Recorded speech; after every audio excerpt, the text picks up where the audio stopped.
Alien. Are we gonna start singing that Boy George hits now? Oh God, I used to think she was brilliant, and then I realized it was a bloke. Right? I remember sitting in my mum and dad's house watching the video for the first time, and my dad sort of going, and me going, "Is that a boy or a girl? Is it? Just didn't know." Right. Okay. When you found out who it was, you went, Hadouken to your face. Okay. Right, we're ready for some music. Pick of the nose. Pick of the nose. Pick of the nose. Pick a winner. Video's not on yet, Robert, so pick away. Okay. I'm ready anytime you are, so I just go. I'll hear the music one day. Yeah. Okay. Okay. 4, 3, 2, 1. Good evening, ladies and gentlemen. Y'all are listening to the Overseas Connection podcast. Shut up and sit down. Here we go! Would you kind? I think we're just getting started. I'm a witcher. I think this is more than you can handle. Sits on his ass all day. Let's do this. Hey, welcome to the Overseas Connection. Today is January the 28th on the year of our Lord 2017. My name is Robin Tate. I am at Bongo the Seine. That is me in Ballymena in Northern Ireland. Welcome to our wonderful podcast. This is a gaming program for our community.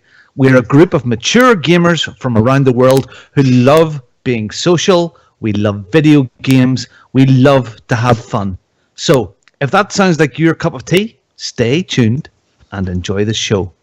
Good evening, everybody. Tonight, I have a motley crew of strange but somehow lovable people. I have the wonderful man and wonderful woman. I seen she chipped in first. I have Kim. Good evening, Kim. How are you, everybody. Gamer girl? I'm good. I had a little internet hiccup there. I didn't know if I was gonna make it, but here I am. So Yeah. Well, I'm glad you're here. You know, it wouldn't be the Overseas Connection if we didn't have a hiccup here and there. So, Indeed. you know, as long as it's not a mic falling or some drywall landing on your head or Mark's wife snoring or a small hamster invading the podcast. We'll get to the hamster in a minute or two. Mark, right? Mark Annex, good evening. You're with me spinning the decks tonight. How are you? Yes. Hello, Mark Annex here. Yes, I am doing the streaming and the sounds. So, production manager tonight. How are you doing, Robin? Are you looking forward to hosting? Yeah. Do you know what? I'm really starting to enjoy this now. I mean, I used to be a fear of dread and peril when the call came. I think part of the stress is away now that I have this set up all the time permanently in place, which you're not hoping to hook everything up and make it all work. So and just as President Greg said last week, we have the best people. We have really good people. The best. They are great. We have the best people. They're good. When they make it. When they make it, yeah. It was like rats leaving a sinking ship tonight, or maybe not rats, but hamsters. We have a small gentleman with us tonight with a hamster beard. Gary Lever from the Gamesmen podcast has kindly joined us tonight. Could we see your cute little hamster grin, please, Gary? Let me see. I love my dog goes off right now too. That hamster's got Gary. a sore throat. Gary, welcome to the show. Welcome. Thanks for coming in. Thanks for having me. And I am so full of steak. Yeah. Where have you been then? Anything good? Big ass steak. It was Ooh. we went to Longhorn Steakhouse after watching Resident Evil, and yeah. we got it's called a sweet potato. get their I sweet got potato? a loaded baked potato, and she got fries. And we got it was called a porterhouse for two, and it's a 30-ounce steak, and we destroyed it. It was so good. Oh, I my love God. that they do this beautiful thing with their steak. I mean, Mark, it's gorgeous. It's like it's a big sweet potato, and it's done with brown sugar and tons of brown sugar and more, and probably honey in there as well. And it's just absolutely stunningly gorgeous. It's like a dessert beside your steak. It's just Longhorn. I know it's a chain, but it's one of some of the best steaks and stuff you can get. Really, the first time I had them, I made sweet potato chips in the oven. It's supposed to be quite healthy, and I thought this doesn't look right good. But when I tasted it, oh my God, I was hooked. I love sweet potato chips. Yeah, my wife's been making more sweet potatoes and stuff too lately because just all of her medical issues and everything. Like she's trying to do not gluten stuff and all this other things. But she's been testing out like making stuff with cauliflower. And then making cat's up here again. Making like sweet potato fries and stuff like that, and it's been pretty good. I normally don't eat sweet potatoes. So, Gary, your wife had a big operation earlier in the year. She's doing well now. I would assume she's starting to recover, getting better. Is good progress? She's got sexy hair now. It's a nice, short, sexy hairdo. She loves it. But yeah, she's been doing a lot better. She had her surgery in August, and then she was off work for a month while she was recovering. She went back in September, and she's been doing pretty good, actually. She recovered pretty well. Well, you can pass on. She does a really, really sexy selfie. I mean, she does those really good. Right now, this pouty look up to the camera that she posts up on Facebook, it's fantastic. It warms the heart. I don't know how she does it. She has like this anime face too. It's weird. Well, that's good. That's really good to have you here. Kim, give us a progress update. We're all really interested to see how close you are to the house. You've actually passed your deadline. Several times. So where are you now? Well, we're sort of in a holding pattern because I'm waiting for the extra floor to come in, and then they sent me an email telling me they can't ship my extra floor to me, so now I have to go find some extra floor. So we're kind of a little holding pattern. We're doing little things like we still have to paint one room and just little bitty stuff. I'm sanding window trim, that sort of thing. So, but we're hoping. Are you February. Are you in the new house at all yet, or is it no? Sadly, no. Yeah, I seen the photograph of your dad the other day, like out snoring away. Yeah, day's hard work. Yeah. Well, that's not easy making a house. No, it isn't. Definitely Surprised not. how much there is to do. Yeah. Especially when there's only two of us. So. What about you, Mark? What have you been up Amazing, to, mate? I mentioned it last week. I ordered a HOTAS because you guys had a lot of pleasure and fun taking the mickey out of me, saying I'm getting a Thrustmaster. Yeah, I'm sure you've had lots of pleasure from it. Yeah. But my Thrustmaster X arrived this week, and I've set it up, and I've done all the PC wankery stuff of binding all the keys and everything in Elite, and it's running great, and I love it. It's ace. A little funny story. It's got a throttle control on this, so you push it forward for throttling up and then pull it back for throttle back. But obviously on the original controller, you just press buttons to throttle up and throttle down and whatever.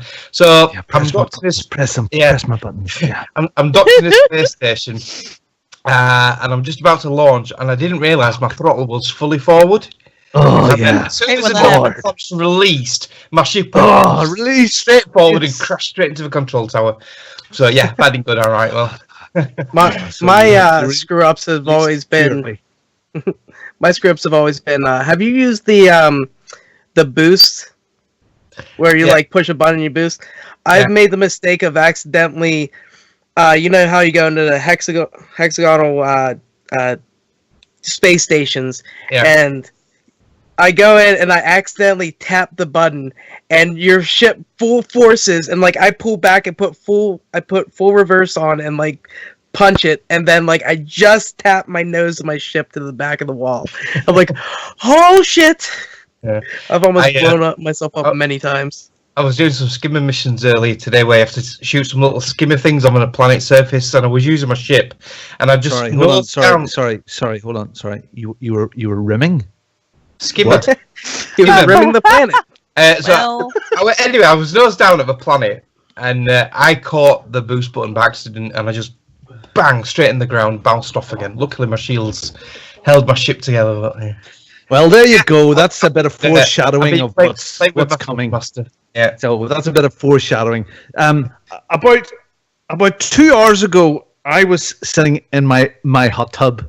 It's arrived. It's arrived on Thursday.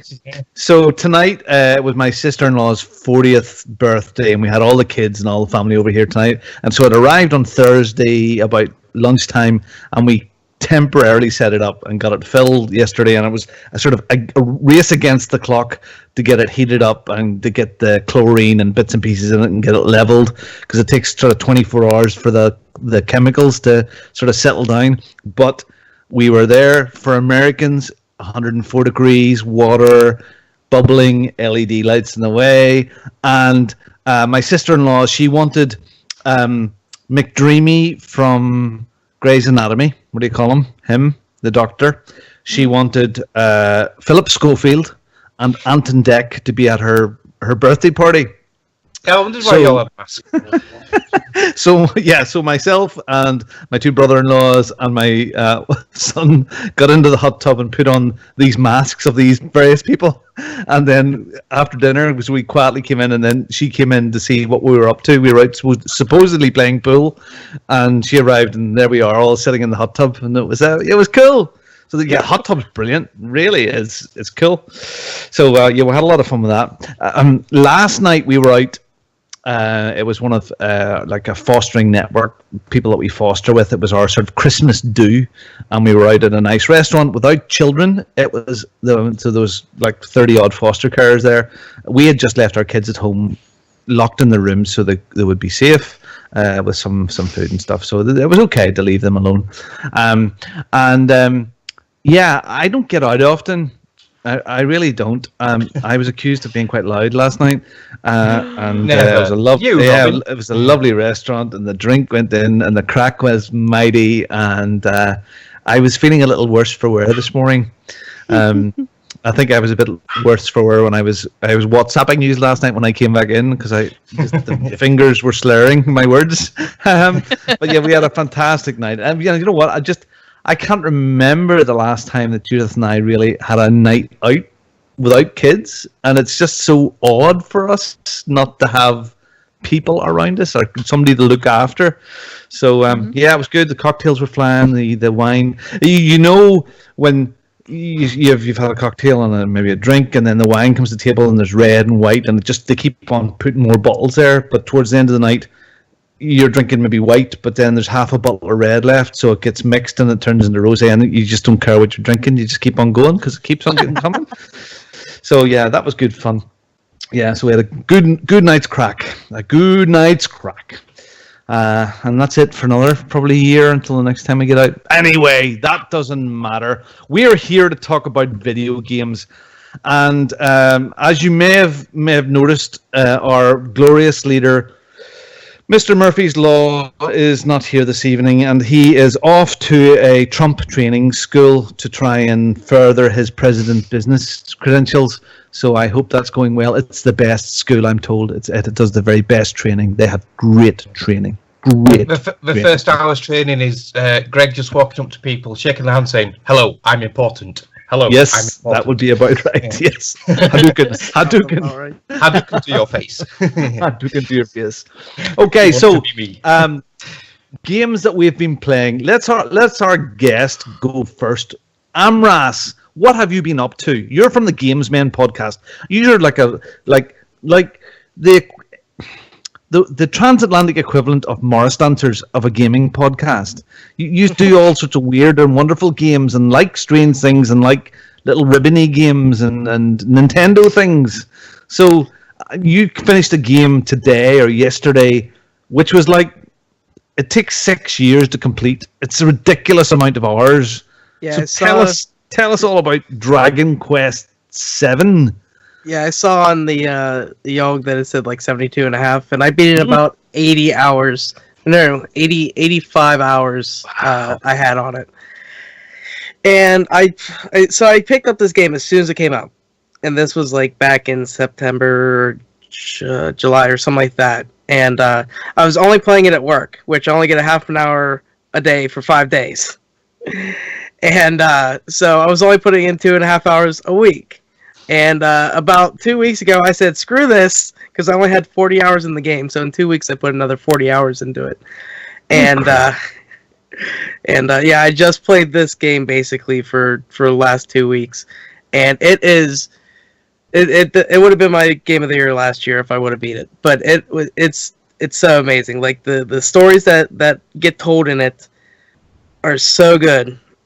And like you find out. So what it is? Sorry, Gary. What type of game is this? Is this an RPG? It's a JRPG. So it's a turn-based role-playing game from Japan. And this game actually came out on the PlayStation. I think it was the original PlayStation. I can't remember if this is the one that didn't come over to the US, but they remastered it on the 3DS. And so it's the first time I ever got to play it. And my favorite game, which I'll be talking about in a little bit, is Dragon Quest VIII, because that just came out last week. So I finally got to put... That's the other thing. Like, I had to complete this game so I could go to the next one. And, but... So, like, yeah, you're going through, it's a whole turn-based thing, and you can actually, like, go through... And it took me to about 60 hours in to actually turn on its tactics, and basically you can set it so your... teammates or you know people in your group will attack on their own, or you can set it up so like they just heal, or they don't use magic, or they go full out just like biggest best attacks that they have. And so you're going into it, and you go through at the very beginning, and then you got to find all this stuff because you open up this shrine that has a bunch of basically puzzles, and you find fragments of stone that you piece together 4 different colors, and you piece them together, and once you piece one together, it sends you off to this, it sends you to the past of this area, or this island. Sounds like shit, Gary. It's awesome. It really does. It sounds like shit. I love it. Are you sure that this was like September, was it 2006? Is that when you got this game? No, last year. But yeah, so you go to these different islands, and then they have just different stories for these different places, different elements that they this place may worship, like fire, water, air, all this stuff. And it's like Skylanders. Yeah, exactly, Skylanders.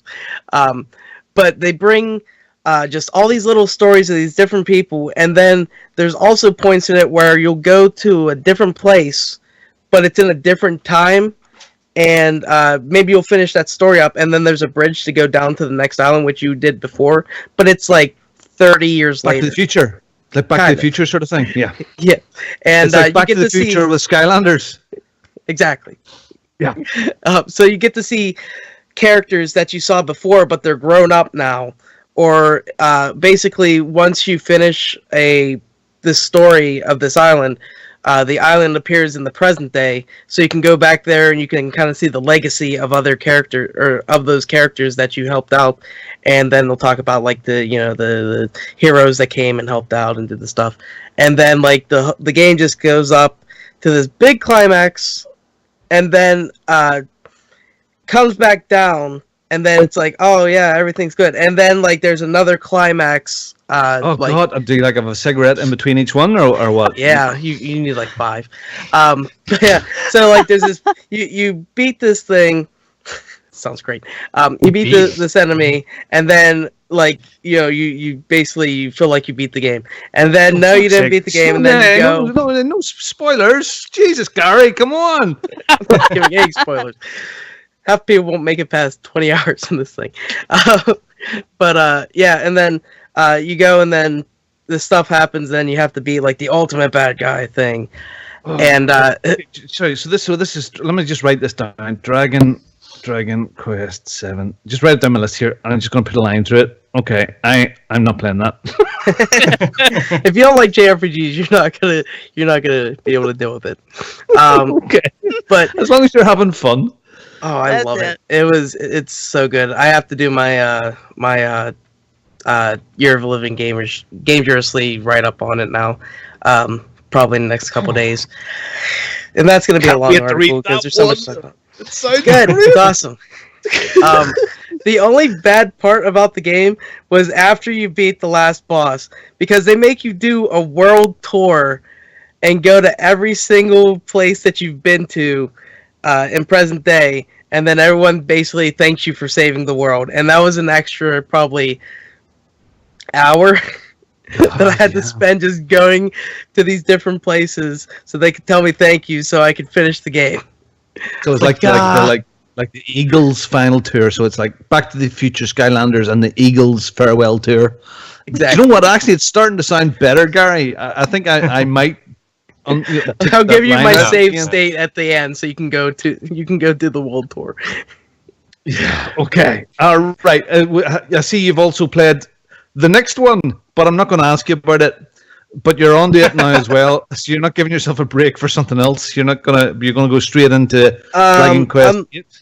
Yeah, I'm not gonna be full into this one. I'm gonna kind of let it go slowly, but it's good because they also have the tactics thing that's in 7, but you can also set it for your character as well. So like basically, I can do attack, and then you can set up the speed of the battles to go faster. So like you're just like hammering shit, and I leveled up in like an hour like 6 times already. So. And then I bought some equipment. Now I'm actually going to do something in the actual game. Probably do that tonight, or maybe play something else. But yeah, this one, like it was my all-time favorite Dragon Quest, and this I played on the PlayStation 2 whenever it came out years ago. But I love this game. Brilliant. You know what? It takes different strokes for different folks. It sounds brilliant, and I know you love this, and I'm sorry for winding you up. But yeah, I love everything though. From putt to Call. No, I hate Call of Duty. We're not going to get there. To Titanfall. Right. There we go. Kim, people have been writing in asking us about Gems of War, and they're looking for some strategy guides, some ideas of how to start with Gems of War, the best way to go through it. There's some achievement hunters out there, and as you are a resident expert on Gems of War, let's talk about a real game now. So, Gems of War, what do you think? What advice would you give people, Kim? Start slow. Yes, that's good. Yes. Yeah. Start slow. Yeah, okay, right there. Start slow. Start there you slow. go. Okay, I've got it written down. Yep. Go in. Start. Don't go very long. Take little short. Breaks in between there because you don't want to overwhelm yourself with all the coffee. Maybe coffee in between each round. Might be maybe a Red Bull, perhaps. Yeah. Yeah, because you don't want to get yourself too worked up and excited because it is Gems of War after all. Yeah. So and all Gems that. Of War. It has war in it. There's war. This is important. Yes, indeed. There is war. Because whenever you match 3 skulls, you go over and you bash the other guy over the head. So. I think there is that. Skulls. It has Red Bull. It has war. You know what, Kim? Yeah, this sounds like the game for me. It sounds like it's deep and it's free even. So oh, goodness me! And you're still playing this wonderful game every once in a while. Yeah. Yeah. But I actually got someone in our gaming for the elderly guild, so I don't want to leave him hanging. So. But what amazes me, Robin, is she hadn't even put that down on what she's been playing on the list. Yeah, it's amazing, isn't it?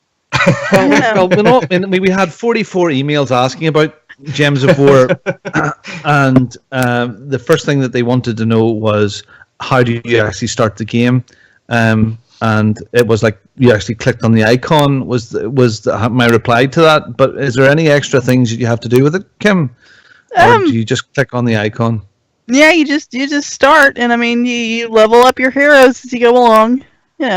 You'll get keys to unlock chests to get more heroes, and chests. Are Indeed. they big chests or small chests? It depends. Sometimes they're big chests, sometimes they're little, you know. Yeah. Well, you know what to say. We like a medium chest. There's no sense having really big chests because just with those, they're just all over the place. But at least with a medium chest, there's some room for a surprise, and it's good. So, like, Gems of War is a fantastic game. I also see you've been playing another game. Oh, yes, I have, actually. And what is that, Kim? It's King's Quest, as a matter of fact. It's a little episodic, kind of like a Telltale game. It's actually a remake, because apparently it came out years before, so they've remade it. And it's, like I said, it's a nice little game. You play a hero, and you get to see how he went from being the hero he started out to be to the king that he is now. And so he tells you his life story as you go along. Is this like a cartoon or like a hand-drawn thing? Is it, or Yes. what does it look like? Yeah. Yeah, it's a little hand. Well, I assume it's hand drawn. It's a nice looking game. I'm trying to think what you might compare to. I don't know. I suppose you'd compare to The Wolf Among Us a little bit, maybe.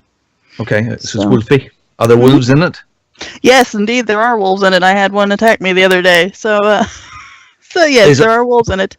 But I mean, there's different. There's King's Quest 1, 2, and 3 sort of thing. Is there? Is like a whole progression story? Yeah. What is there? There's 6 episodes, and it goes through different times in his life. Like right now, I'm only on the first episode, so I'm right when he first started, how he became, the hero that he is to the king that he is now, and he's telling his granddaughter, "This is what I did to get where I'm at," and he's sharing it along with her. I think in hopes of maybe getting her to pick up his hat and going on her own adventures. So.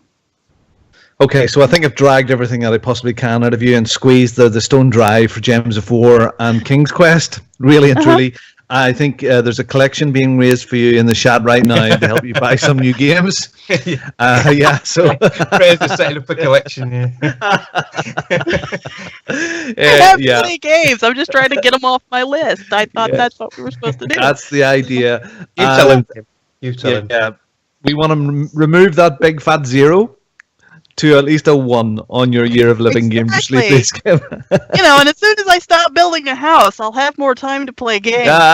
Excuses. Come on. I should be playing Dragon Age. Yeah. Exactly. I gotta finish that, by the way. So anyway. Oh God. Anyway, okay. Thank you very much, Kim. Sure. I'm sure I'm going to hear something very, very exciting now. Something new and original and absolutely groundbreaking from Mark. Mark, what have you been playing? I've been playing a new game which came out in 1984 called Elite. But it's revamped for modern days. Now, I've been playing Elite Dangerous still. That's all I've played since Christmas. And it looks amazing. Yeah, I can't stop playing it, man.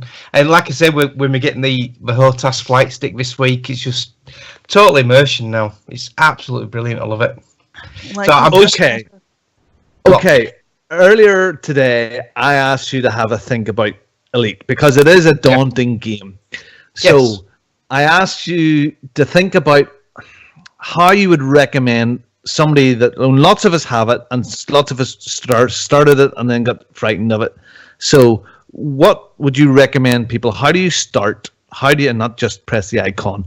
But what would be your starter's guide to Elite? So what's the best way to get in? A lot of games have them, and a lot of people just whiz past them and don't do them. But you really need to play the tutorials on this game.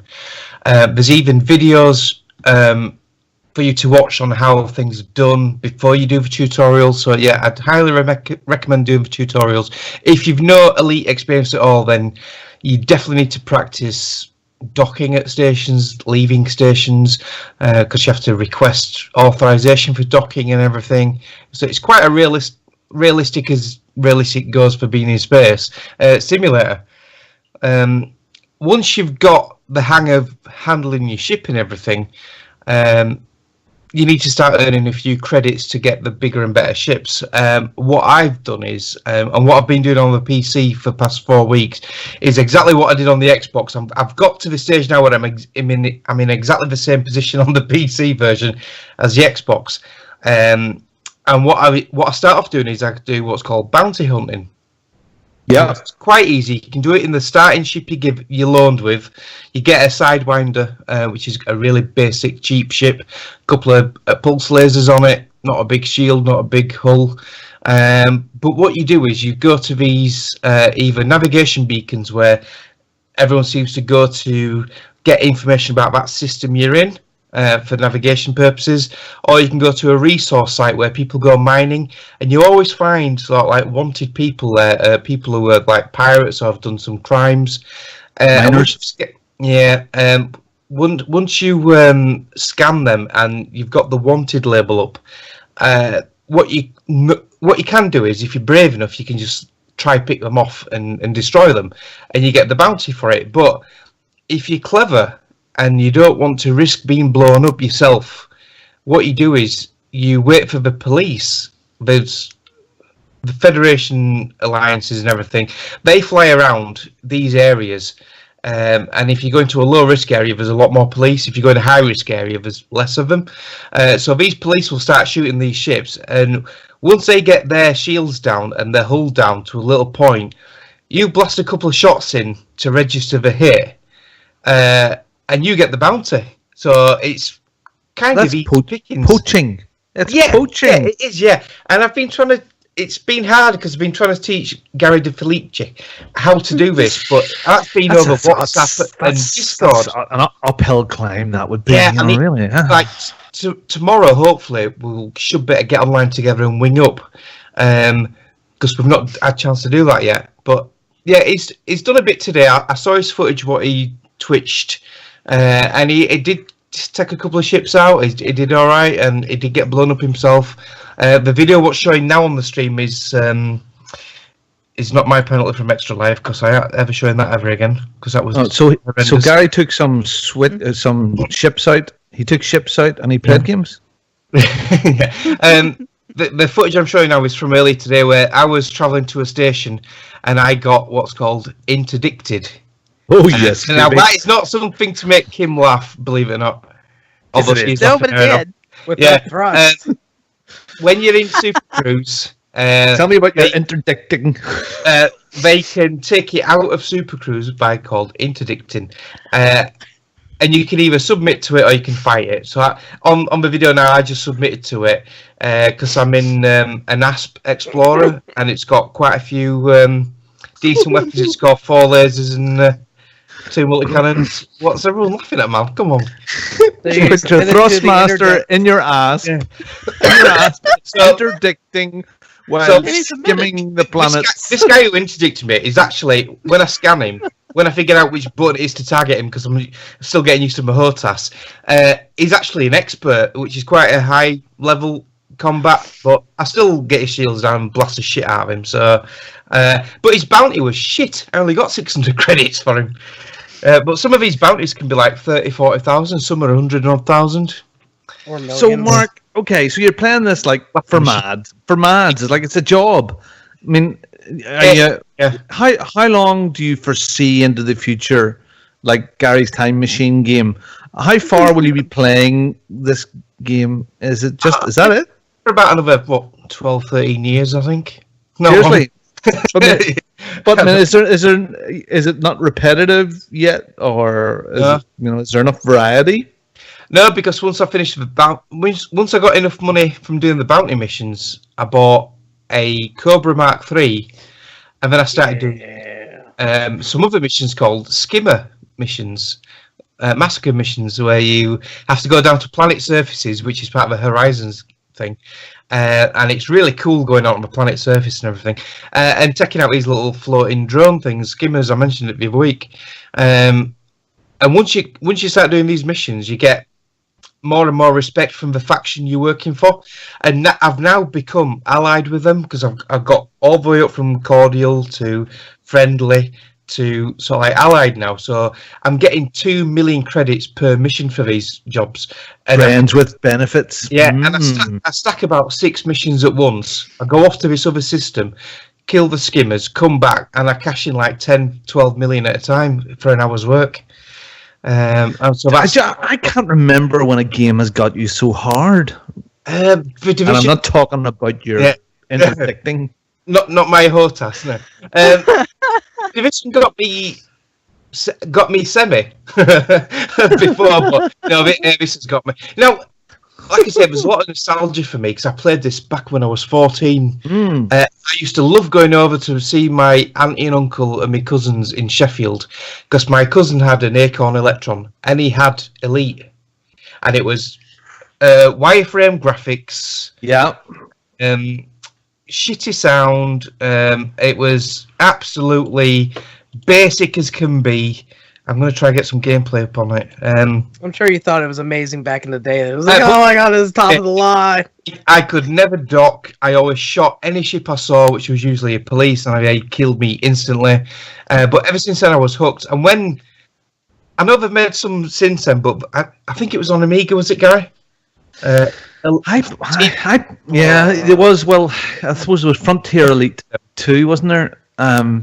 Yeah. I mean, I played it on my first experience was really a Commodore 64 with it, and I had we'll talk a wee bit about this, but I had it on my parents' roost base, and they changed the doors in the house, and I had 3 doors like up on crates, so right around me, and the Commodore 64 in the middle of the big TV, and I had the original Firebird. It came in a lovely cardboard box with the big Elite logo on it, the Firebird, and it had a poster of all the different ships, and I had it stuck on the wall in front of me and my notepad, and sometimes I would just fly through space just to see if I could reach the planet without a hyperdrive. You just got lost in the adventure of it all. And I'm just the nostalgia must be back again. It must be in there. Well, I've got on the stream now the Acorn Electron, Acorn Soft 1984 version of Elite. This is a loading screen where you load a new commander, and if you look at that, you can see a lot of nods to this original. I mean, you and now the maps very similar. The sort of like targeting. I don't know who this guy's with a book. Where's he come from? And it's just you can see the ship's a Cobra. You can just see it's a Cobra. It was so good back then. But yeah, when this came out on the Xbox, I said it was in that game preview thing, like the early access. And I says to Greg, we've got to get this. No matter what, we've got to get it. So we went halves on it. And we got it when it first came out. And we played a bit of it, but there were so many games out that year. I didn't put that much time into it. And then with the DLC coming on sale at Christmas, the Horizons DLC where you can do all the landings, I haven't stopped playing it since.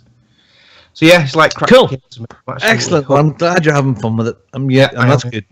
Good. Yeah, and I think I've got a few people into it now as well. Gary DeFelice has got it on the PC now, and I know Teflon's picking it. Playing it again, and Gary even played it again recently. And Dan wants to get his elbow. Oh, Dan wants to get back again. Yeah, he wants to get back into it when his elbow's fixed. Yeah, I need to get back into that game again. Yeah, well, I am also slightly boring this week, but I am in this wonderful game, which is Metal Gear Solid Metal Gear, and just enjoying the backside out of it, or the ripped stockings, if you want to talk about quiet. It is such a wonderful game, just so good. I played some of the best gameplay in a game this week that I've ever played. Just fabulous, you know. Does it have the best gameplay? Oh, friggin' awesome! Have you been playing Metal Gear, Gary? Me, no. I want to get into it, but I haven't picked it up yet. I'm actually gonna pick it up probably on a Steam sale sometime because I have Ground Zeroes, right? That's the prequel thing to this. Yeah, I have that I've been wanting to play, and I've been wanting to play this game for a very long time, but I haven't picked it up yet. Well, Gary, I played the first hour or two of it, and it got sort of put off, and because it was very complicated, and I've went back to it, and I've got into it, and I've got pushed past that bit, and it's just opened up to me. Like some of the gameplay this week, there was one of the levels I had to go in and rescue this professor guy, and just some of the gameplay in one level. You helicopter in, you make your way to this target point, you fight past a checkpoint first, then you crawl past, so many different ways to do it, crawl past a sentry tower, then I planted some C4 to blow up later to cause a distraction, I climbed on my belly through a stream, sneaked past a massive mech, climbed over the roof of an aircraft hangar, underneath a helicopter, onto the roof, through a window, sneaked, unlocked doors, got this guy, hijacked a mech, rushed my way out of the base, and then into the helicopter again, and away I went. It has just so much. It's so good. It makes you feel so badass. It's fantastic. So I am continuing to do that. I am quite sure that Metal Gear will have me for another few weeks. And probably I like to dip in and out of it every now and again. Now, it really did. It teased me like mad the other night. I mean, it teased me to death because Quiet is one of the characters in it, and Quiet is a unique individual. She's like the girl next door. Oh, I bet she was teasing you. Yeah, and I think she's eventually going to become a buddy to go out, and because I've got a dog that can come out and help me at the moment. Oh, is she not a buddy? Is she not a team? And she's not a buddy yet.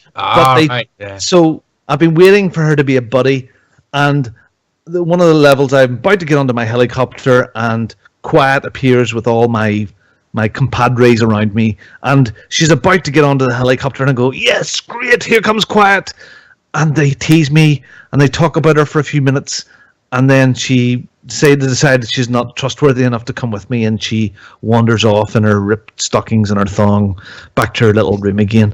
And I'm going, oh no, Kojima, you nightmare! So yeah, that's Quiet fun is still to come. Yeah. He knows how to tease your Thrustmaster. Oh, too right. Too right. What I love about this game is there's the variety it gives you. There's so many options and different ways you can complete these missions. You can go in stealthy, you can go in guns blazing. There's different paths to get to each area and stuff. You can do them in any order you want. You can do it without killing anyone. You can kill everyone you want. It's so good. It's amazing how, nighttime, daytime, rain has now come into play.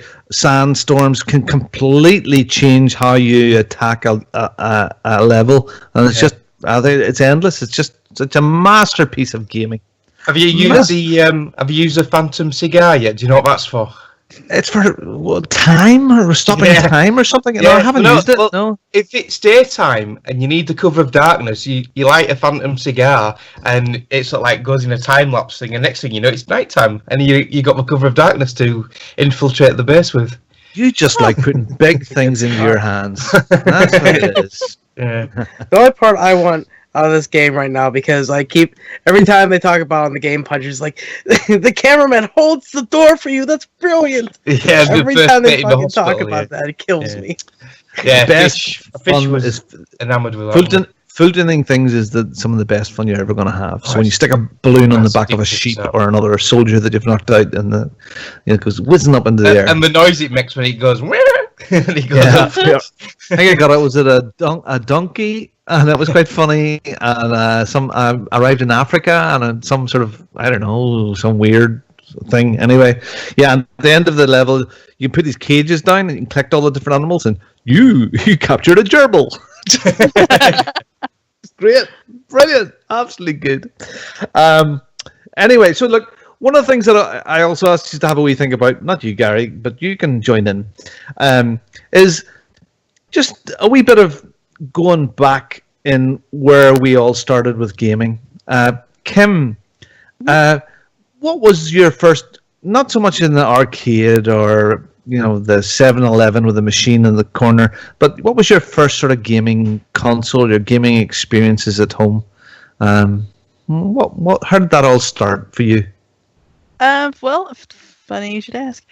We had a friend of ours from St. Louis, and his kids were always into gaming. So it got to where when he would buy them the next new system, he'd bring the old one up for us.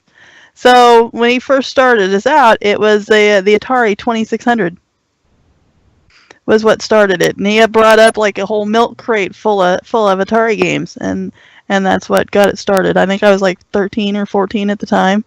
So. And that was that. Did you? So, would you remember any of the games you played there? Oh yeah, we played a lot of. I played a lot of Adventure. I was bound and determined that was the one game I was going to beat, and I never did. But oh yeah, there was Adventure and Stampede and Warlords and was it Tank Command and all those old Atari games that we've all probably played at some point or another. Other shite. Yeah, you know, but but it's what we had, and it was great. It was an arcade at home. It was ours, and that was our first real, having anything to do with the video games at home. So for us, that was, we couldn't get enough of it. So, and sorry about this, but it was really a boys' thing back then. Yep. So was it not frowned upon, but was a few eyebrows raised that you were as keen as mustard to play these games? No, not really. No, because how I was brought up is I have two brothers, and I was treated no different than the boys were. I went out and I hunted, and we rode horses, and did the chores. There wasn't anything any different for me just because I was a girl. So, so playing video games for me, that wasn't looked at. I was weird. It wasn't until I got older and they realized you were weird. Yeah, Until I got older, I found out, why do other girls not play this stuff? Yeah, it wasn't until I moved on to different systems, like with the Xbox, and then it kind of dawned on me that, okay, wait, maybe this is sort of a weird thing because no, the first time you got online, oh my god, a girl! Yeah. What about you, Gary? Where did it all start for you? Well, I'm a little bit younger than you guys, but so I started off with a Nintendo, the original Nintendo, and it was kind of a transition period between Nintendo and the Sega Genesis, because whenever I started playing games around that time, and the first real, because I used to watch my dad and my brother play games at the beginning, like one of the first ones that I really remember them playing was like Shining Force 2 on the Genesis, and I also remember watching like my brother play the original Legend of Zelda and stuff like that. But once I actually got into gaming, I started off on the Nintendo and Sega, and I used to play like Ultra Beast with my brothers, and I'm trying to remember one of the other ones. I think it was called Primal Rage. It was the one with it was a lot of fighting games actually. Yeah, and the monkey that farts at people. But I played Mario and all that stuff, and Legend of Zelda. I didn't play Metroid for actually quite a while. Actually, no, we had Metroid, but I couldn't get past the first era because I could not comprehend how to play that game. Whenever I was 5 or so, but that's kind of where I started, and I just we've always been lucky to always get the next one, and we always just shared the consoles and stuff. It wasn't until we were getting a little bit older that it was we had 2 PS2s, 2 GameCubes, stuff like that. Because me and my youngest brother would share one GameCube, my older brother would have a GameCube or a PS2. I finally bought my own or something like that. And I've played a very wide variety, but it's always been RPGs and stuff. I remember I was probably 5 or 6, and I beat the original Final Fantasy, and I kind of picked it up because I knew what to do because I watched my brother play through these games, and I kind of understood that, and we had the Nintendo powers and stuff coming in, and kind of reading through the magazines and trying to figure out some stuff to get through these parts, and beating JRPG when you're 5 is pretty amazing.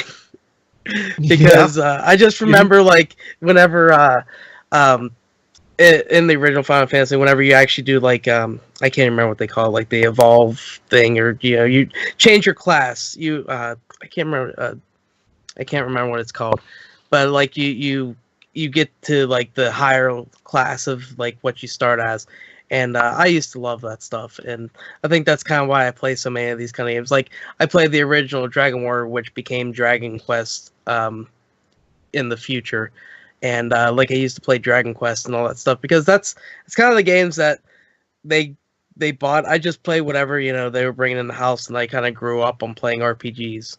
Yeah, that's all. Got you I early. really play. Got you early. Yeah, and that's why I'm so weird. No, you're not weird. Gary, actually, what age are you, Gary, if you don't mind me asking? I will be 28 in 2 weeks. So, whoa. Oh, 28. Wow.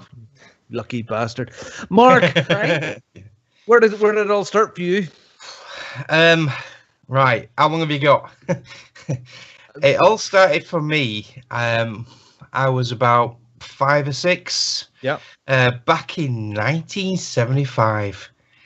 And my dad got a game machine called Pong. It's actually a Sondico machine, and it played a few other games. It had a light gun with it, had some paddle controllers, but the main game was Pong, the old tennis game. I've got it up on the stream now. And back in them days, that was cutting edge technology. That was like amazing. Look at it, it's doing what we want it to do, and it's playing a game. And then shortly after that, my uncle got a new machine out, which was called the Atari 2600. I think it was 1977. And my dad was always, I'm just like my dad. He always loved the latest technology. He always had to have the latest gadgets.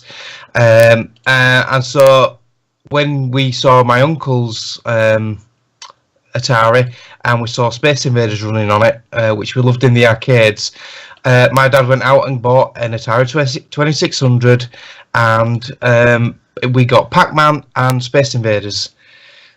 And ever since then, I have been hooked on video games, especially Pac-Man. I've got a long affinity with Pac-Man. I love Pac-Man that much. We was on holiday. I was about 7 or 8 years old. I managed to save all my pocket money up for this holiday trip. And on the first day there, I bought a portable Pac-Man machine. Spent my whole week's worth of spending money in one day. And I just sat in this little park area in front of where the hotel was. I didn't visit the beach. I didn't visit the arcades. I just played this Pac-Man machine for a whole week. Wow. Yeah, the 2600 was really the first thing that was mass produced for lots of people to have at home. It was that console. Yeah. So the next sort of like big machine after that we had was the Amstrad CPC computer. We used to play a lot of Chucky Egg on that. That hamburger one, I can't remember where you have to make the hamburgers. Burger Time. Yeah, and then there was the Hunchback one where you were running along the ramparts. Oh yeah, I did a remake of it. That was good. Yeah.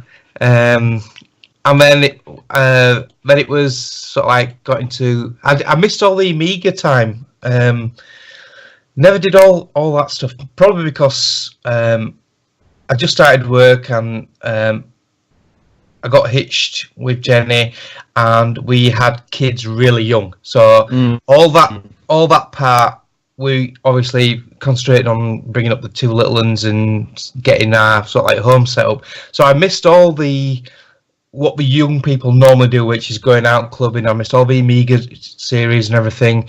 And I got back into gaming, what was it, early 90s with the Mega Drive. Was it 80s or 90s? I can't remember now. So yeah, we did the Mega Drive era. Like Gary was saying, I did Road Rash. I loved Road Rash. I used to play a lot of Sonic. Everything. We used to play everything on that thing. And we had the Mega Drive for a long time. We even got the Mega CD. With Sonic CD. It's actually still in the loft. I've still got it now. Oh, it's worth a bobber. Yeah. No, hold on to it. Yeah. And then we got the Saturn. We got the PlayStation 1. We got a PlayStation 2. We got the Xbox. Oh, it's just gone on from there. So, it's kind of odd because I mean I missed out. I did have a lot of consoles way back. I mean, we did have an Atari 2600. I actually bought it from a guy in school, in high school. I didn't play it that much, For me, gaming started. I've said this before. My parents had a caravan in a coastal seaside town called Portrush up on the north coast of Northern Ireland, and I would spend all summer there. And away from the town, and there was lots of big arcades, and literally stuff coming in. And I remember Space Invaders being the first, and those big, beautiful cabinets with that thumping bass that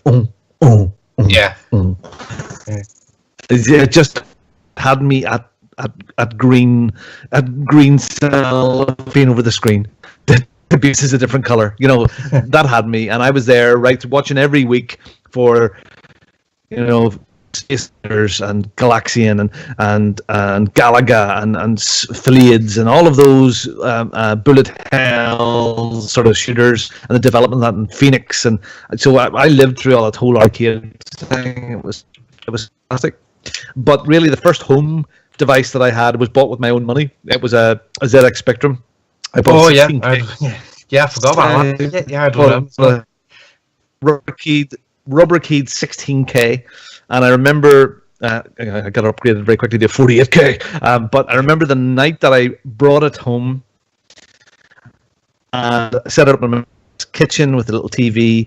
I had a ghetto blaster, a cassette of Jean-Michel Jarre, and loaded up Jetpack for the very first time, and just wow, Jean-Michel Jarre, Jetpack, Miner, Jet Set Willy later on, and just that was it. And I missed out on consoles. I didn't have. The real console I had was probably when Judith and I first started going out with each other. Was a PlayStation, a chipped PlayStation 1 was what I played way back, which is kind of odd. But it was before. With me, it was PCs. Yes, I was big style in the Amiga, because when Amiga was out, I was at Electronics in Belfast. Never ended up doing electronics. Anyway, at lunchtime we would do the tour. It was around Belfast, and there was about 4 or 5. We would have toured. There was one called the Model Shop. They sold models, but they held centers. So we went in there to see if they had any new in. Then the Educational Company, which had computer game, and then Boots, because Boots, the chemist, used to have a computer. And at that, the big thing was PD, public software. It was all these little crappy programs and porn things and hacked programs, and we would all swap. Can I just interrupt you 1 second, Rob? Do you want to kill your video feed because you're going really Skypey? I will. And all this personal domain or public domain software was just rife. It was everywhere. But we would go into Boots, and we would have a PD software of some really, really bad ASCII porn or whatever it would be, and we would stick the disc in and load up the porn and set it on a 30-second delay with a bit of basic code. And walk away and stand at the other end of the store, and then up porn thing come on, and watch the staff go, what's going on? Oh yeah, childish. And we were children, but it was absolutely great fun. Yeah. So, but it's interesting. We were all hooked, and we're still here now, and that's kind of cool. I love hearing the history of how people got into gaming and how it's sort of got its hooks in us. It's good. And I apologise for going slightly Skypey there, everybody. I'm not a lot I can do about that. It's just the way it is. Anyway, some news. You have to get your son to stop watching porn at this time of night. Yeah, it should be off. Yeah, it should be away by now. Has it cleared up a wee bit now? Yeah. Yeah, he sounded a bit better. Yeah, he's still a bit Skypey, but it's not too bad. So, in the news at the moment, we have a bit of news about Mass Effect Andromeda. And if you are an EA Access member, you're going to get a 10-hour trial the week before launch, which is really cool, actually. 10 hours is a big chunk of time. So what they're saying is at the beginning of the month, we have found out that EA Access members will get to play Mass Effect Andromeda for a limited time. And EA has now confirmed that both Access and Origin members will be able to play a 10-hour trial from the 16th of March. So your gameplay in this trial is also going to carry over to when the game releases as well. So it's not you get lost. achievements and everything, don't you? Yeah, so that's kind of cool for us you loggers that might want to wait. You'll get maybe 10 hours of it, and then get it 6 weeks later when it's cheaper. So there. Have you guys seen the second cinematic trailer? No, I'm actually sort of trying to do blackout. I don't really want to know anymore now. Oh, it's so good. Is it? Does it have like thrusts going on in it? Kim's not sat there, not interested at all, are you? You don't like Mass Effect at all, do you? You are, Nicole. I can't. I don't know. I might try the second one because I heard the second one's better. Yeah, than the second one is brilliant. Yeah.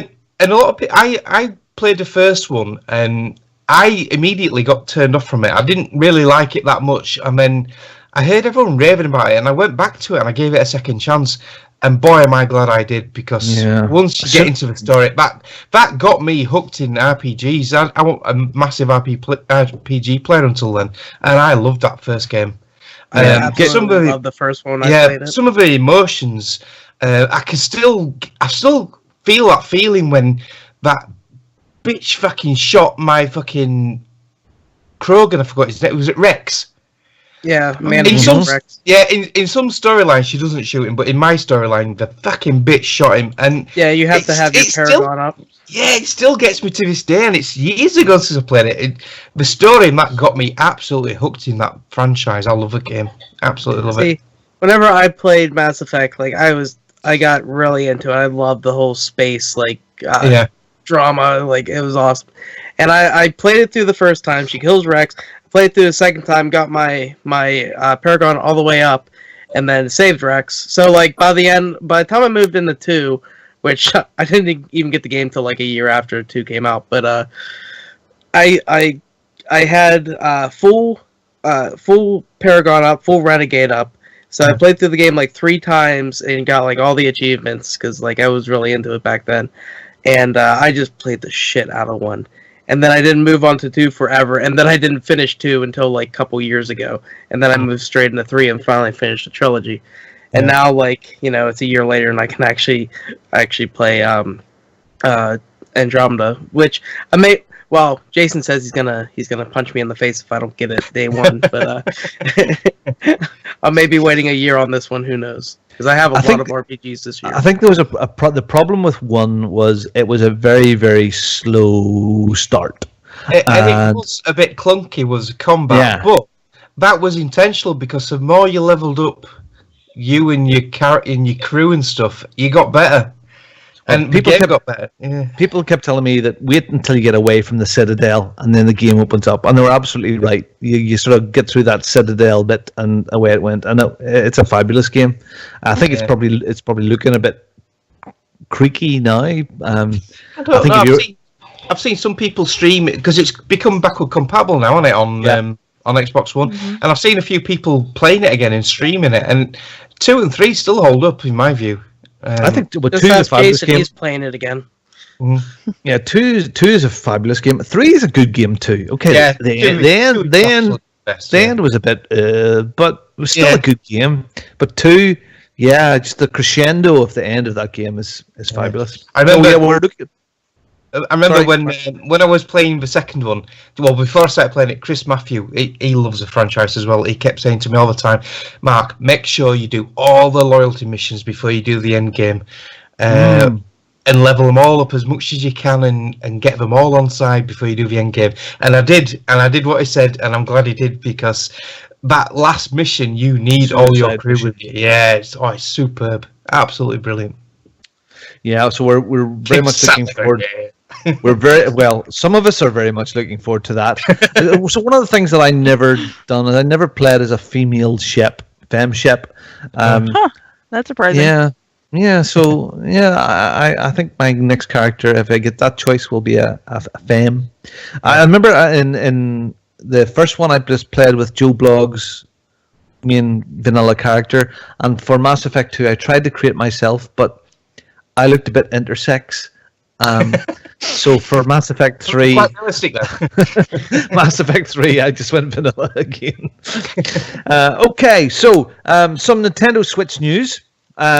There's a research company, not that we can believe much they say, but what they're saying is that the Nintendo Switch is going to sell 40 million.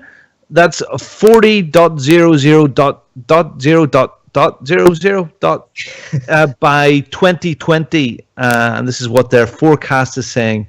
The research firm DFC Intelligence has issued a sales forecast for Nintendo Switch, and according to its estimates, the hybrid is slated to outsell its predecessor by 26 million units by 2020. So their analysis is saying that sales are expected to be limited at first due to the launch lineup and lack of stock, typical. But by 2020, the firm expects Nintendo Switch to have sold 40 million. What they're actually saying is compared to the lifetime sales of the Wii U, which wouldn't be hard to beat, I suppose, by 2016, DFC remains guarded in its forecast. So what they're saying is that the demand is expected to be strong, and the major issue will be whether the system can attract a broad audience.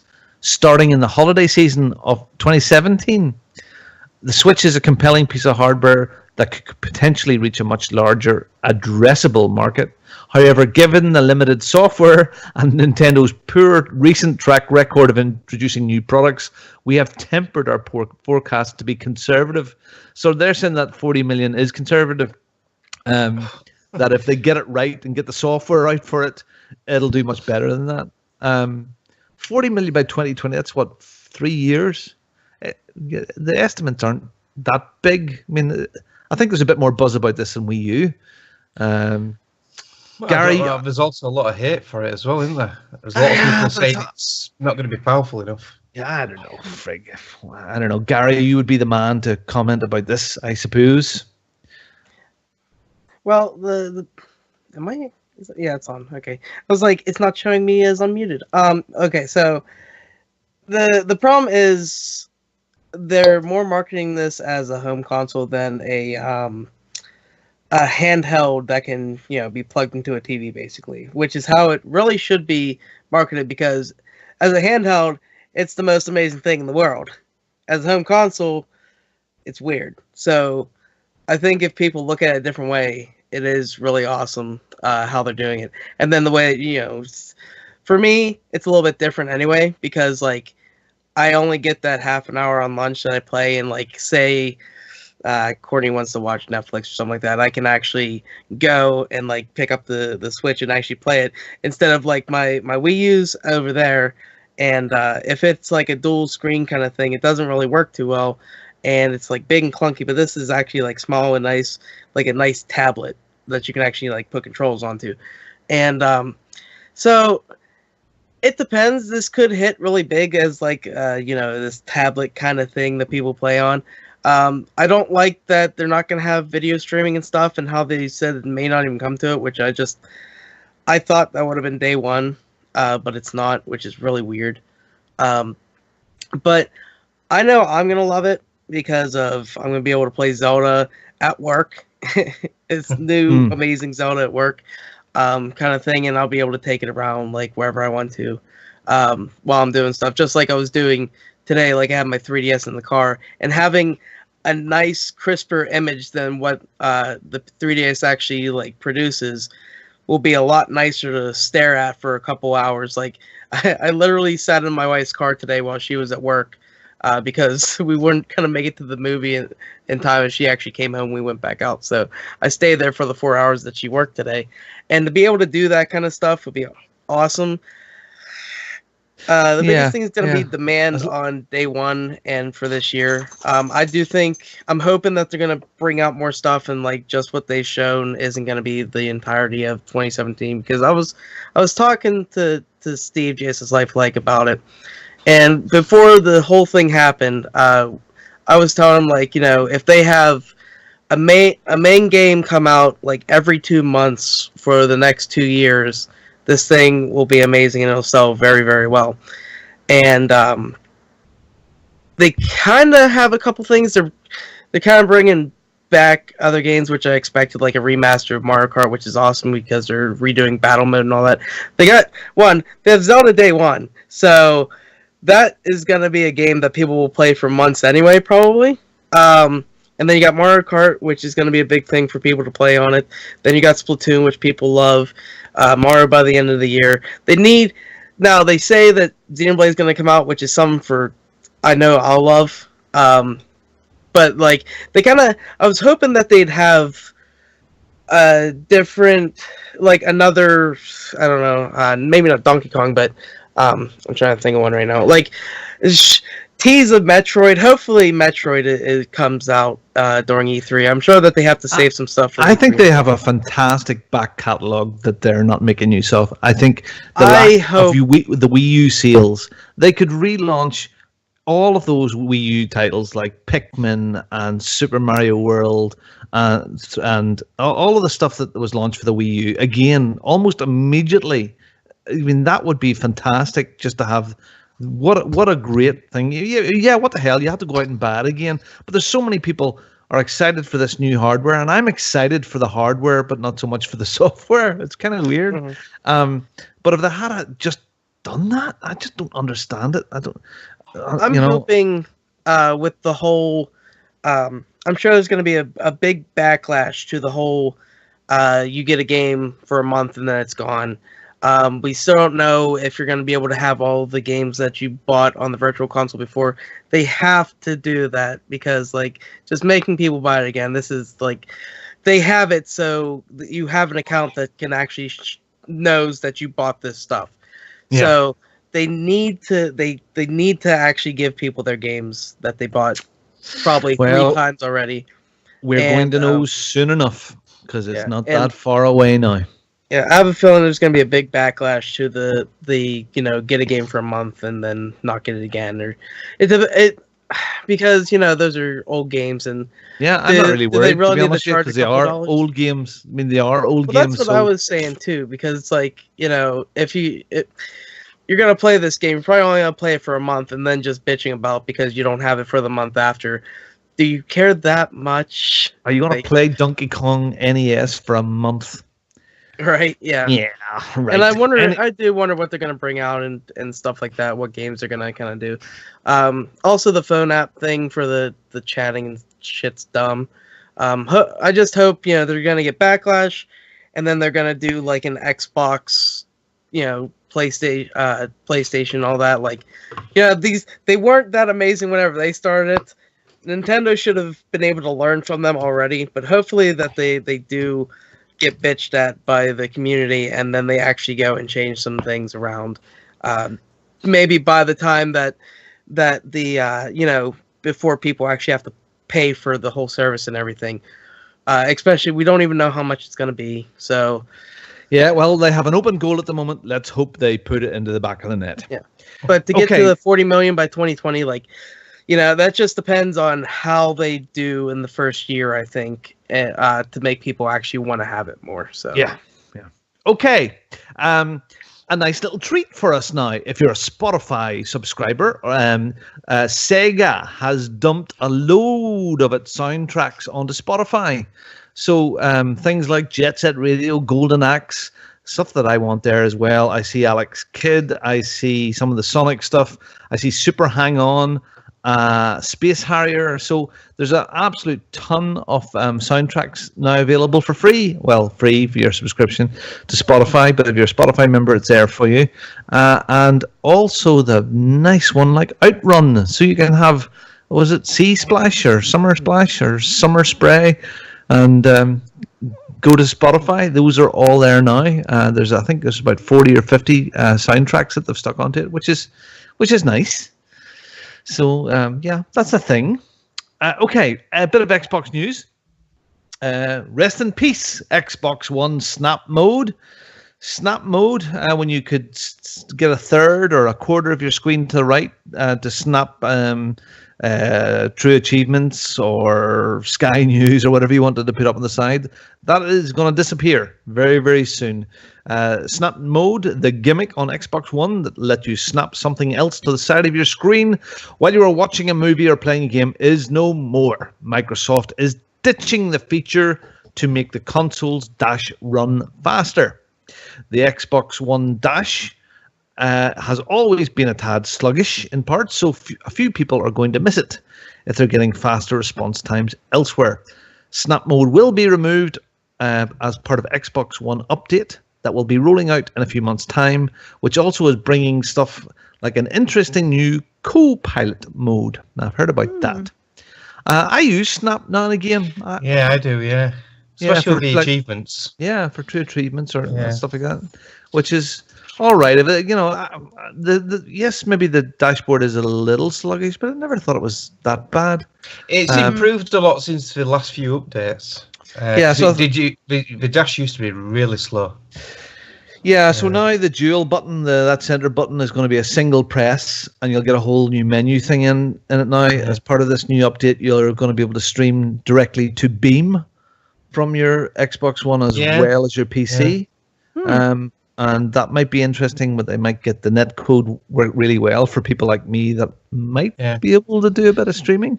Yeah, for those who don't know, Beam is like a newish contender to the Twitch market and YouTube streaming, and Microsoft bought them out recently. Surprise, surprise. That's why it's going to be integrated into Xbox One. The thing with Beam is, I don't know if you're aware of this, Robin, it's got practically no delay on it at all, whereas Twitch has got about 15-second delay, 5-second delay or something. Yeah, Beam has got about a 1-second delay on it. So it's supposed to be top-notch netcode. So let's see what happens. Yeah, and this co-pilot mode, I know it's a bit gimmicky, but it might be nice for people with young kids. Yeah. What co-pilot mode is going to be is if I have a controller, I can control the buttons or the sticks, and the other person can control the buttons or the sticks, and you can decide what. So if you have a 3-year-old or 4-year-old that wants to play Minecraft, you can do some of the intricate stuff, and they can do all the digging and the jumping and stuff like that. Which it's a small thing, maybe for people that have a disability, this could be something that's very, very good for that. I know Glenn here with me, he loves pushing the stick forward and making the Minecraft man move. So that might open that up for Glenn, for us. So it's important to me. Okay, some quick news just to wrap up the news section. Codemasters has announced Dirt 4, and guess what? It has cars in it. Yes. No way. And it's coming out for all platforms on the 9th of June. And a nice little thing here, which we need to check out. Mario Kart's Rainbow Road has been remade in Halo 5. And it looks absolutely brilliant.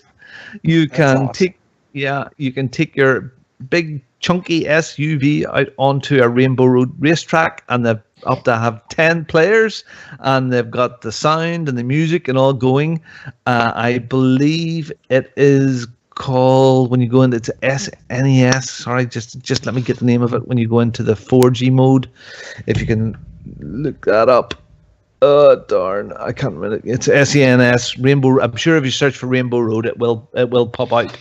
But that looks like going to get it on screen now. Yeah, right. There's a video of it there. Yeah. I mean, I remember years ago the maps that Womble used to make in Halo 4. We had such good nights on that, and I fancy a bit of a gamer night with this here. That would be fun. A bit of Mario Kart in Halo Land. Okay, so we don't have any speak pipes this week, I don't think. No, not this week. But Stephen Radcliffe was on Facebook, and just to give a wee quick shout out, he finished Dishonored 2, and he's saying it his retrospective game of the year for 2016. He says it was brilliant, even better than the first one, and the voice cast was fabulous. And I didn't realize Sam Rockwell was in Dishonored. There you go. And he would give it a 9.5 out of 10. A lot of people have really got a lot of love for Dishonored. Anyway, kids, it's that time. Jason Johnson has sent us on some trivia. So we have Commander Mark 1, we've got Amras, and Kim Kardrywallian. Okay. If you can get yourselves ready on the show notes for your answers, please. Question number 1. How many Mario games were released for the GameCube? Now, you should know this, Amras. What's a game? How many Mario games were released for the GameCube? Was it 12, 24, 3, or 9? 12, 24, 3, or 9. And your answers after 3. 1, 2, 3. So we have. Let me see the right answer. Is that. No, and I can happily tell you that you're all completely wrong. Was it The correct answer, there were 12 games released, which... Does he say Yeah. which ones? Because I cannot think of...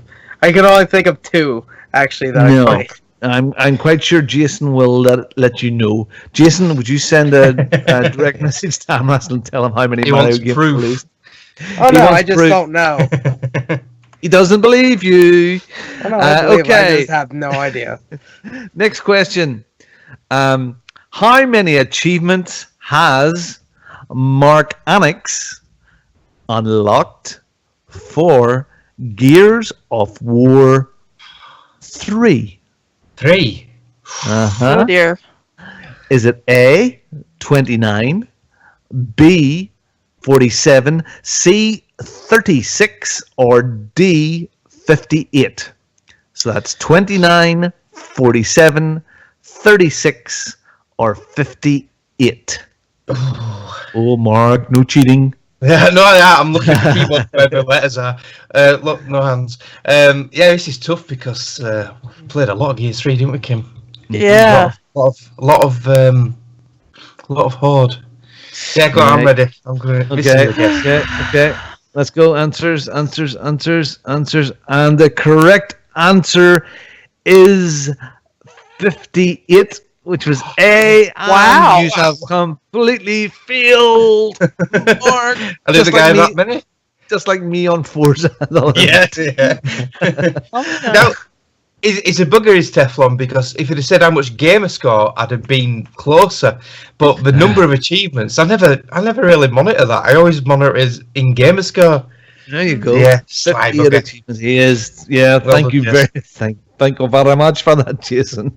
So the scores, that means that a certain fantastic gentleman is still in the lead of the podcasters quiz, and he is a fantastic gentleman.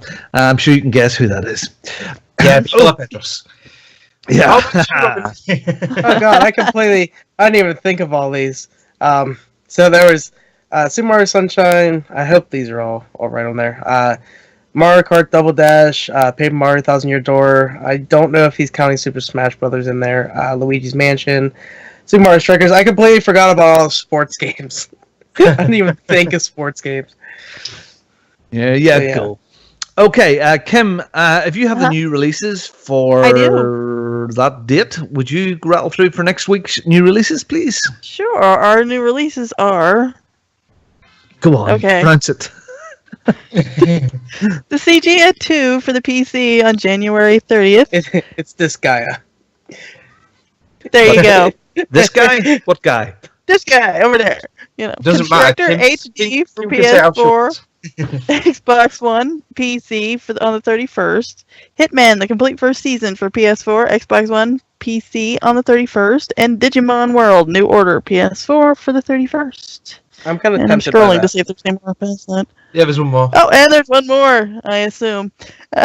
Poochie and Yoshi's Woolly World for the 3DS on February 3rd. So cute. Poochie. Oh god, I need to get my Poochie amiibo. He's gonna be adorable. He's made out of yarn. Oh, dear. So- Okay. Gary might know the answer to this because I know the Game Punch has brought it up as well. One of my predictions for Nintendo was the Switch is going to replace the 3DS as well as the Wii U. And Greg would say, oh no, it won't replace the 3DS because it's so popular. But apparently the 3DS is like rocking horse shit to get hold of now. Do you know if that's going to be the case? I've never had a problem. Like I always see them. All right. You see more 2DSs around right now, but I Yeah. think that's because the holiday season really But have they not people bought them all. just announced a new model of 3DS as well? Is there another I don't know. iteration? I think there's another iteration coming very soon. Not that I've heard yet. I I just, heard I that just, somewhere. I just remember on the last Game Punches, Fraser and Steve were both saying that they can't get hold of a 3DS anymore. You can go and get Yeah, 2DS. well, they have greasy hands because maybe they got hold of them and they slipped out of them. Yeah, that's good. Would be what I it is. just think it's a holiday season. They still haven't gotten the stock or them restocked and stuff. Right. But it's going to be around for a while. They're not going to lose 3DS Sport in probably It's at so least the big, next isn't it? 2 years. Yeah. Look- They'll at least be doing that. The Switch is an expensive piece of hardware that you can hold and drop quite easily from your hand. Do you want to put that in the hands of a 4 or 5-year-old? God damn no. No. There's a market for 2DSs and 3DSs for years to come. Now phones seem to be replacing that very quickly and devices like that as well. But for a proper little gaming console, the 3DS is hard to beat. Yeah, the 3DS has so much on it too. So many great games like Dragon Quest. Yeah, yeah. And you can Tell still us- play original that is. DS games on it. So like, it's got hundreds, thousands of games that you can play. Yeah, I Nintendo. just Yeah, wish it was moving on. original. Nintendo for one. Mark, would you have a chat about the new monthly freebies for Xbox, which we can tell you about? Yep, the February games with gold have been announced for Xbox Live subscription members. On the Xbox One, from the 1st to the 31st of February, you can get Lovers in a Dangerous Space Time. And then the big one, which I'm quite happy about, although I've already got it, but I'll be glad more people better play with me with this. From the 16th of February to the 15th of March, you can get Project Cars. That is going to be free for Xbox One. On the 360 and also on Xbox One backwards compatible, from the 1st to the 15th of February, you can get Monkey Island 2 SE. Is that special edition? Must be. I don't know. Yeah, I never played Monkey Island, so I'm quite looking forward to that because I've heard a lot of people say so much about it. One game I have played and finished and is really, really good. Star Wars: The Force Unleashed. 16th to 28th. If you're a I Star really Wars enjoyed that fan, game. yeah, Yeah. me too. Nice. If you're a Star Wars fan, it's well worth playing. I'm sure none of it's canon any longer, but it's a good romp. It is. I like all the those- storyline in this where you're like Starkiller, the unknown Sith apprentice. So, yeah, it's good. PS Plus for February haven't been announced yet, so as usual, Sony will probably announce it a couple of days after we go up on the iTunes store and then make us look silly. So we'll probably announce them next weekend. So they're putting PS Plus up on the iTunes store now, yeah? No, they will announce their February games after we go on the iTunes store. Ah, my bad. So when we've gone live with this podcast, they will say what their games are. Then there's going to be another week. We're where live we now on Twitch every Saturday at 11 p.m. in the UK or 6 o'clock in. Okay, I'm done. Right, I'll I'm say this quite in sure an we'll do easy an way update. and try not to be clever about it. We don't know what they are yet. We'll find out next week. Yeah, exactly. Okay, so as far as the overseas connection goes, we have lots of clubs. We do clubs really well. We have the best clubs. They are great. We do clubs really, really good. We know about clubs. And you can join clubs on the Xbox and the PlayStation Network. So join the OC Podcast Club and we'll do stuff there. So the next thing is our victory achieved and the year of living dangerously. YOLG hashtag. That's the one. The dirty 30. The thing that has taken over my life that I spend at least 2 hours a day managing. And I'm loving it. Don't get me wrong. This started as a victory achieved. When you finish a game, you take a selfie with yourself in the photograph, very important, and the credits of the game or the achievement in the background. And you tweet that photograph off to OC_podcast with the hashtag victory achieved, and we will enter you into a 3-month draw. I think that draw is ending at the end of February, and that winner drawn at random wins money to spend on games, which is kind of cool. And you've actually been on the other side of the planet if you do not know about the Year of Living Dangerously.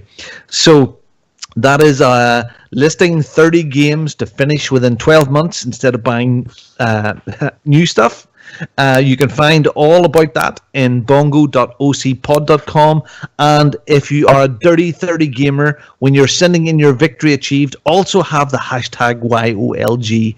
So when you go to bongo.ocpod.com, you'll see that photograph. You'll see how you're progressing through your Dirty 30. It's a wonderful thing. It really is good. And today we uploaded the latest therapy session, which is 30 dirty minutes, and we had Mike Chin from the Veteran Gamers and Chris Williams from Bosswave on my chaise long, talking about the problems they have with their addiction. They opened their hearts, they talked about their problems, and we sorted their issues out with their Dirty 30. It was beautiful. The love was tangible in the room. So Mike got quite emotional, didn't he? He did. And you can download 30 Dirty Minutes on the Overseas Connection feed right now. It's probably already on your device. So the people that completed games this week, Kim, would you like to talk through this list? Sure. We'll start with our Year of Living Gamers, of course. We have SLH with Botnicula, Andy Bangenwagon, that kills me every time, Battlefield Hardline, Awesome Rob 29 with Never Alone, Mr. Miyagi with Assassin's Creed Syndicate, PG Tips with Sleeping Dogs, Cheesesteak 87, Saints Row 4. Sorry, Cheesesteak's a new person. That's a new name. That's great. Yes. Alrighty.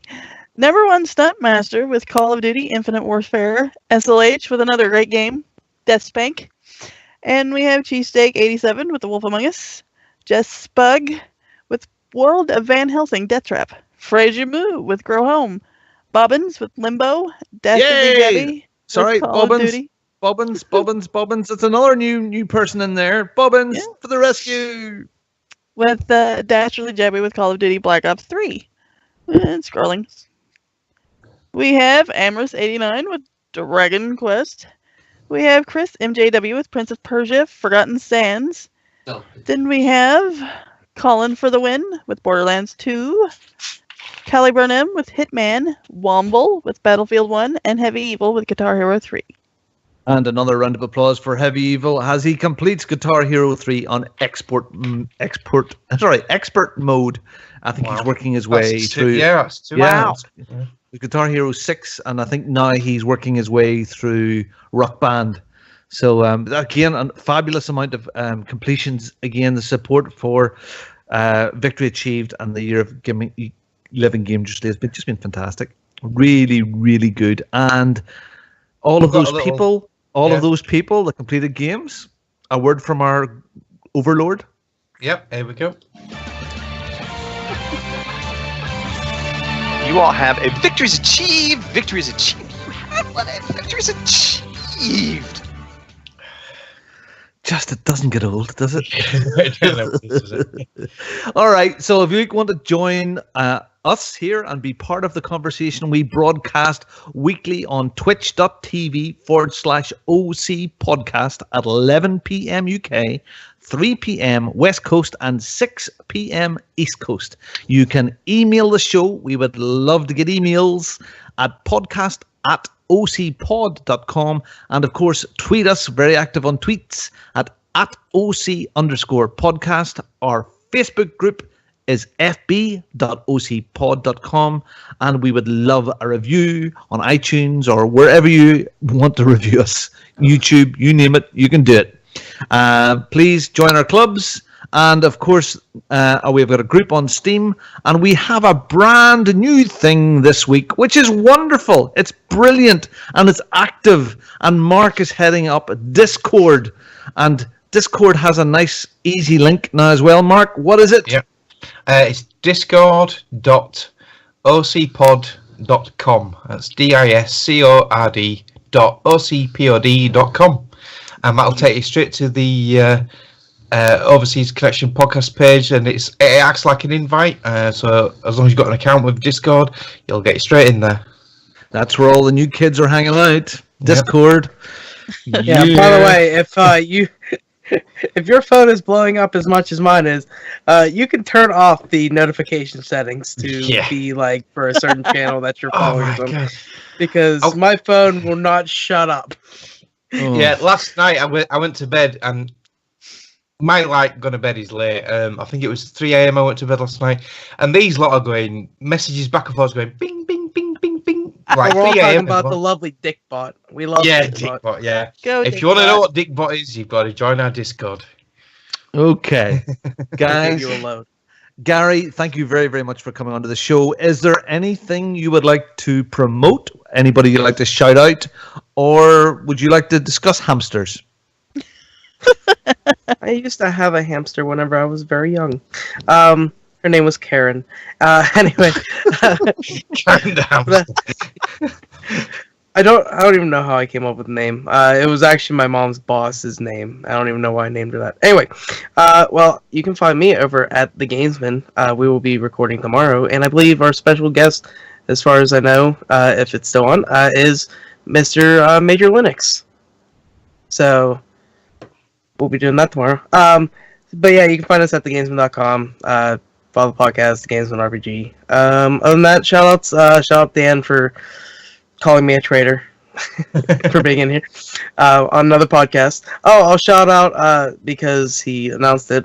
Pilchards and Cream, I will be on that this week coming up. So I get to be a part of a quiz with something that may have red in it, and he's going to give me super difficult questions. I don't know.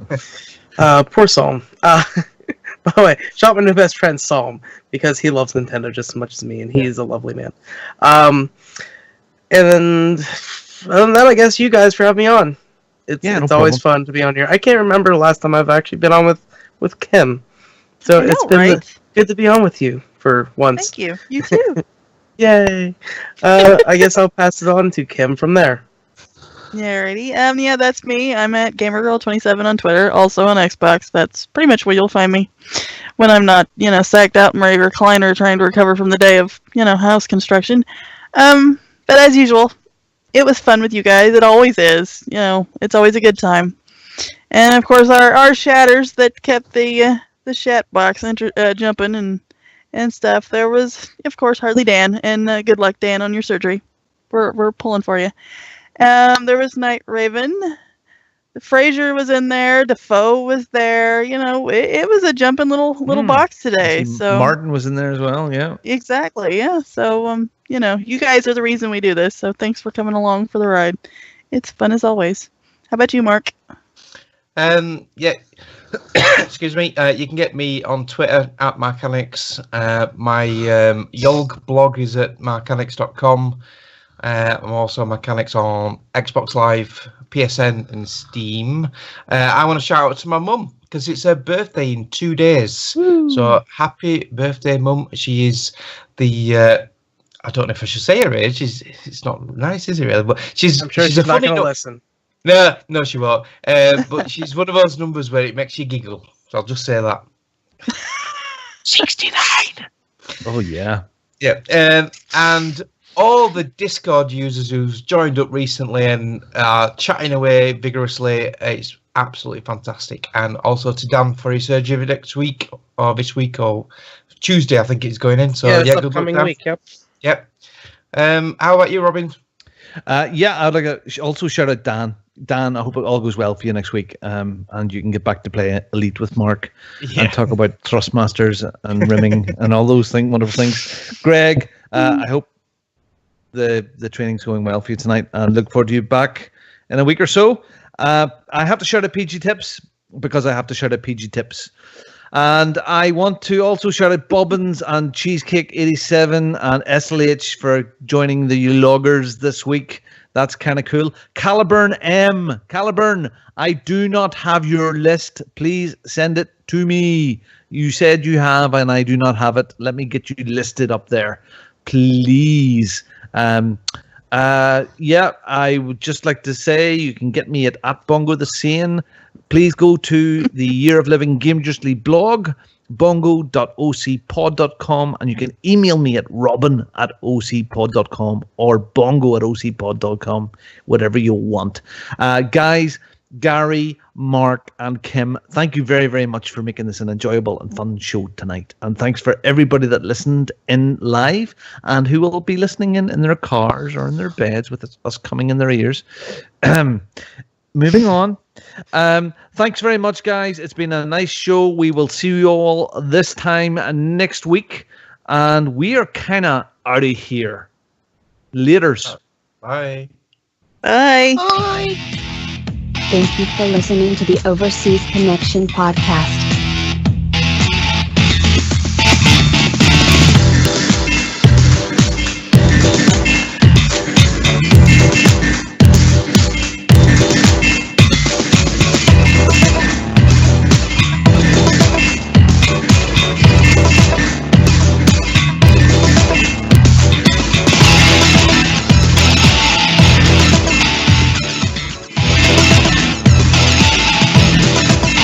See you same time next week.